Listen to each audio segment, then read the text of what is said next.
نحمده ونصلي على رسوله الكريم أما بعد فأعوذ بالله من الشيطان الرجيم بسم الله الرحمن الرحيم يا أيها الذين آمنوا اتقوا الله وذروا ما بقي من الربا إن كنتم مؤمنين فإن لم تفعلوا فأذنوا بحرب من الله ورسوله وإن تبتم فلكم رؤوس أموالكم لا تظلمون ولا تظلمون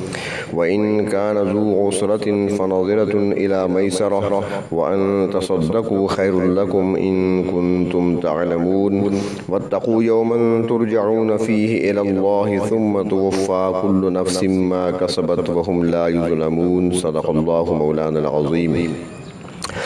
اللهم صل على سيدنا محمد وعلى آل سيدنا محمد وبارك وسلم۔ درس نمبر 172 اور سورۃ البقرہ کی آیات نمبر 278، 279، 280 اور 281۔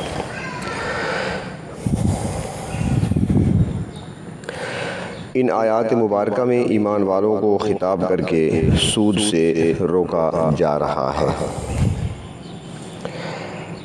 آج جب کہ سودی نظام نے پوری دنیا کو اپنے خوخوار شکنجوں میں جکڑ دیا ہے اور اس کے شعلے دن بدن بلند ہوتے جا رہے ہیں،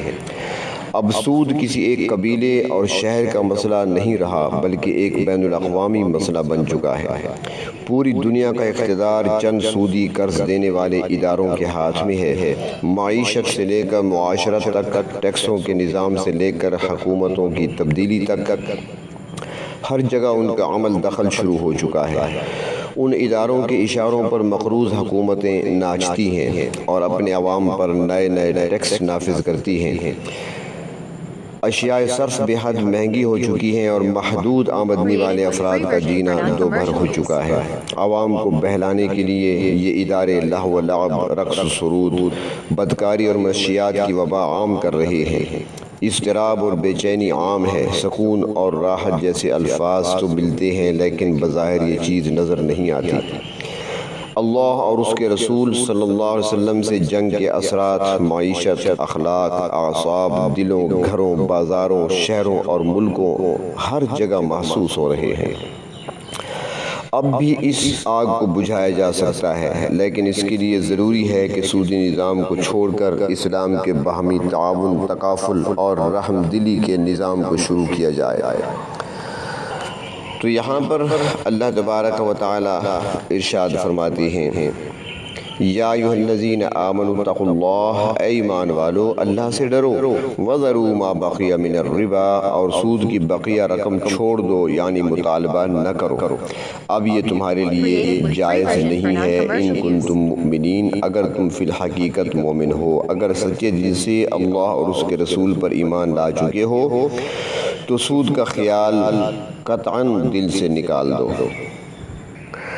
یہاں پر یہ بات بیان کی گئی ہے کہ سود کی حرمت کا حکم نازل ہونے سے پہلے جو سود تم لے چکے ہو وہ تو لے چکے، لیکن سود کی حرمت کا حکم نازل ہونے کے بعد سود کی بقیہ رقم لینے کی اجازت نہیں۔ لہٰذا اللہ تعالیٰ پر ایمان اور اللہ تعالیٰ سے ڈرنے کا تقاضا یہ ہے کہ تم اس بقیہ رقم کو چھوڑ دو اور اس کے لینے کی کوشش بھی نہ کرو، البتہ تم اصل رقم لے سکتے ہو۔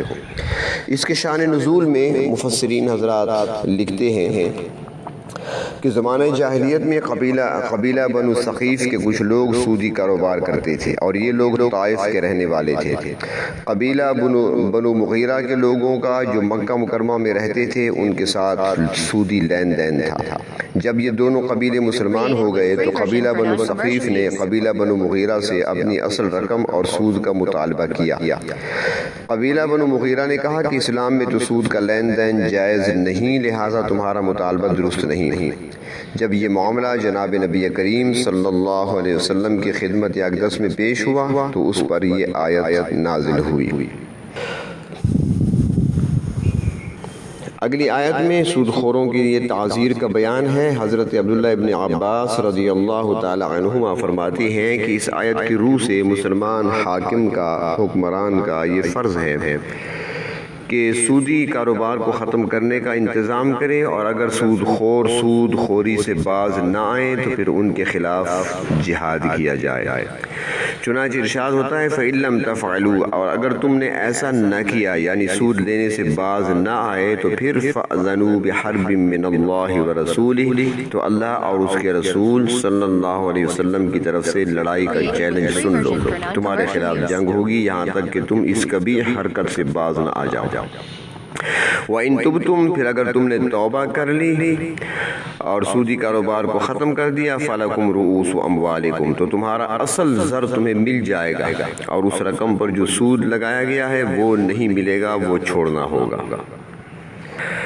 حضرت ابن عباس رضی اللہ تعالیٰ عنہما سے روایت ہے کہ قیامت کے دن اللہ تعالیٰ سود خور سے کہے گا کہ لڑائی کے لیے اپنے ہتھیار سنبھال لے۔ آپ یہ بھی فرماتے ہیں کہ اس آیت کی روح سے مسلمان حاکم کا یہ فرض ہے کہ وہ سودی کاروبار کو ختم کرائے، سود خور سے توبہ کرائے، اور اگر کوئی شخص توبہ سے انکار کرے تو حاکم وقت اس کو سزا دے۔ سود لینے والا دو طرح کا ہو سکتا ہے، ایک وہ شخص جو سود لیتا ہے یا سودی لین دین کرتا ہے، سودی معاملہ کرتا ہے اور اس کو جائز سمجھتا ہے، تو اگر سودی لین دین کو جائز سمجھتا ہے کوئی شخص تو وہ شخص دائرہ اسلام سے خارج ہو جاتا ہے۔ دوسرا وہ شخص ہے کہ جو جائز تو نہیں سمجھتا، ناجائز سمجھتا ہے، اسے حرام سمجھتا ہے، لیکن پھر بھی وہ اس کار حرام میں شامل ہے، لین دین سودی کر رہا ہے، تو اسے دین کا باغی کہا جائے گا اور اسے گناہگار نافرمان کہا جائے گا، اور حکومت اس کو بھی سزا دے سکتی ہے۔ فرمایا اگر تم اللہ کے حکم کی اطاعت کرتے ہوئے سود کو چھوڑ دو تو تمہارا اصل مال تمہارا ہی ہے، وہ تم لے سکتے ہو۔ لا تظلمون ولا تظلمون، نہ تم کسی پر زیادتی کرو نہ تمہارے ساتھ ظلم کیا جائے گا۔ چنانچہ سرکار دو عالم صلی اللہ علیہ وسلم نے حج کے موقع پر اعلان فرما دیا تھا کہ جاہلیت کی تمام رسومات کو اللہ تعالیٰ نے میرے پاؤں کے نیچے رون دیا ہے، تمام سودی کاروبار ختم ہو گئے، لہٰذا سب سے پہلے میں اپنے خاندان کے لوگوں کے سودی کاروبار کو ختم کرتا ہوں۔ حضرت عباس رضی اللہ تعالی عنہ کا سودی کاروبار بڑا وسیع تھا، تو آپ صلی اللہ علیہ وسلم نے یکسر ختم کر دیا اور سود کا ایک پیسہ تک لینے کی اجازت نہیں دی۔ فرمایا کہ اپنی اصل رقم لے سکتے ہو تاکہ تمہیں بھی نقصان نہ ہو اور سود لے کر دوسروں کو بھی نقصان نہ پہنچاؤ۔ اس کے بعد مقروض سے متعلق ایک خصوصی مسئلہ بیان کیا گیا۔ فرمایا وَإِن كَانَ ذُو عُسْرَةٍ، اور اگر مقروض تنگ دست ہے، وعدہ کے مطابق قرض واپس نہیں کر سکتا، فَنَظِرَةٌ إِلَىٰ مَيْسَرَةٍ، تو فرمایا تو اسے آسودگی تک مہلت دے دینی چاہیے۔ فقہاء کرام فرماتے ہیں کہ اس آیت کی روح سے تنگ دست کو مہلت دینا واجب ہو جاتا ہے، اور اگر مقروض جان بوجھ کر ٹال مٹول کرتا ہے تو وہ گناہ کبیرہ کا مرتکب ہوتا ہے، کیونکہ سرمایہ موجود ہونے کے باوجود ٹال مٹول کرنا اور قرض کی ادائیگی سے اعراض کرنا ظلم کے مترادف ہے، اور ظالم شخص تعزیر کا مستحق ہوتا ہے۔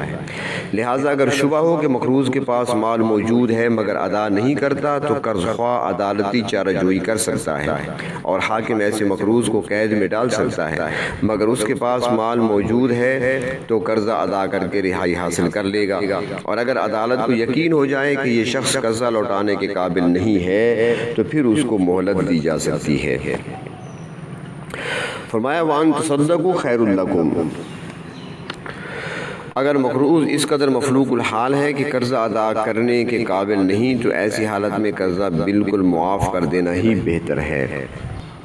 ایک روایت میں آتا ہے کہ جناب نبی کریم صلی اللہ علیہ وسلم نے ارشاد فرمایا جس نے تنگ دست قرضدار کو مہلت دی یا اسے بالکل معاف کر دیا تو ایسا شخص قیامت کے دن اللہ تعالیٰ کے عرش کے سائے میں ہوگا۔ ان کنتم تعلمون، اگر تم جانتے ہو۔ بخاری شریف میں ایک حدیث ہے، جناب نبی کریم صلی اللہ علیہ وسلم نے کسی سابقہ امت کے ایک شخص کا واقعہ بیان فرمایا کہ ایک شخص اللہ رب العزت کی بارگاہ میں پیش ہوگا جس کے پاس کوئی نیکی نہ ہوگی۔ اللہ تعالیٰ فرمائیں گے دیکھ لو ذرا اس نے کوئی نیکی کی ہے؟ تو دریافت کرنے پر وہ شخص عرض کرے گا میرے پاس نیکی تو کوئی نہیں، البتہ ایک بات ہے کہ میں تجارت کرتا تھا، نوکر چاکر تھے میرے پاس، لوگ مجھ سے قرض بھی لیتے تھے، میں نے نوکروں کو حکم دے رکھا تھا کہ تنگ دست کو مہلت دے دیا کرو، ایسے شخص پر سختی نہ کیا کرو۔ اس پر اللہ تعالیٰ فرشتوں کے سامنے فرمائیں گے کہ ہم درگزر کرنے کے زیادہ لائق ہیں، یہ شخص دنیا میں تنگ دستوں سے درگزر کرتا تھا، لہٰذا آج میں نے اسے معاف کر دیا۔ اس لیے فرمایا اگر تم قرضہ معاف کر دو تو یہ تمہارے لیے بہتر ہے اگر تم اس عمل کی حقیقت کو جانتے ہو۔ سود کے مسائل بیان کرنے کے بعد فرمایا اگر ان احکام پر عمل نہیں کرو گے وَاتَّقُوا يَوْمًا تُرْجَعُونَ فِيهِ إِلَى اللَّهِ، اس دن سے ڈر جاؤ جس میں تم اللہ رب العزت کی طرف لوٹائے جاؤ گے، یعنی قیامت کا دن آنے والا ہے، وہاں ہر شخص کا محاسبہ ہوگا۔ یعنی اس آیت میں قیامت کے دن کی ہولناکی کی طرف متوجہ کیا جا رہا ہے، کیونکہ قیامت کی دہشت اور ہولناکی کو پیش نظر رکھ کر گناہوں سے بچنے کا جذبہ پیدا ہوتا ہے، جہاں ذرا برابر بے انصافی نہیں ہوگی بلکہ اعمال کی پوری جزا دی جائے گی۔ سود کے احکام بیان کرنے کے بعد قیامت اور جزا و سزا کے بیان سے اس طرف اشارہ ہے کہ جسے آخرت کی فکر ہو، موت کے بعد بارگاہ خداوندی میں اعمال کا حساب دینے پر یقین ہو، وہ اپنی نجات اور اجر و ثواب کے حصول کے لیے حرام مال یعنی سود وغیرہ سے بآسانی پرہیز کر سکتا ہے۔ تفسیر ابن کثیر میں ہے، حضرت حافظ ابن کثیر رحمۃ اللہ علیہ فرماتے ہیں کہ یہ آیت قرآن پاک کی سب سے آخر میں نازل ہونے والی آیت ہے۔ اس آیت کے نازل ہونے کے بعد جناب نبی کریم صلی اللہ علیہ وسلم تقریباً 9 دن تک اس دنیا میں رہے۔ تو فرمایا وَاتَّقُوا يَوْمًا تُرْجَعُونَ فِيهِ إِلَى اللَّهِ، اس دن سے ڈر جاؤ جس میں تم اللہ تعالیٰ کی طرف لوٹائے جاؤ گے۔ ثُمَّ تُوَفَّىٰ كُلُّ نَفْسٍ مَّا كَسَبَتْ، پھر ہر نفس کو اس کے کیے کا بدلہ دیا جائے گا۔ وَهُمْ لَا يُظْلَمُونَ، اور ان پر ظلم نہیں کیا جائے گا۔ اس وقت زیادہ مسائل جو ہیں دنیا کے وہ زیادہ تر مالیاتی مسائل ہیں، اور ان مسائل کے حل کے لیے اگر معاشرے کے 5 اہم طبقات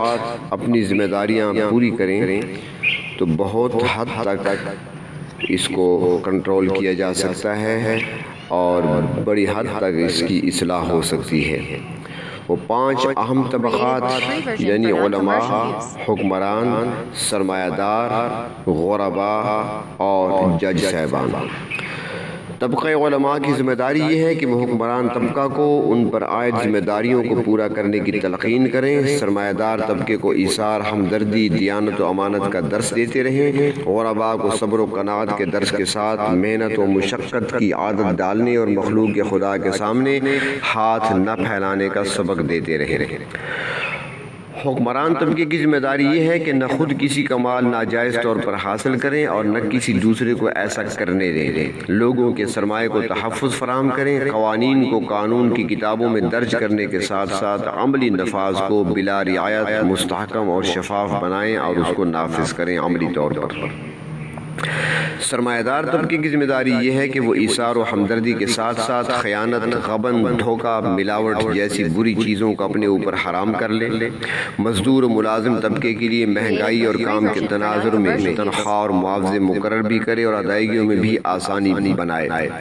تاکہ یہ پسا ہوا طبقہ ایڈوانس اور قرض کی لعنت سے چھٹکارا حاصل کر سکے اور سکون سے اپنی ذمہ داریوں کو پورا کر سکے۔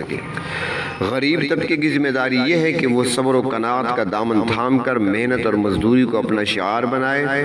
سہل پسندی، سستی، بیکاری اور حد حرامی کو خیر باد کہہ دے۔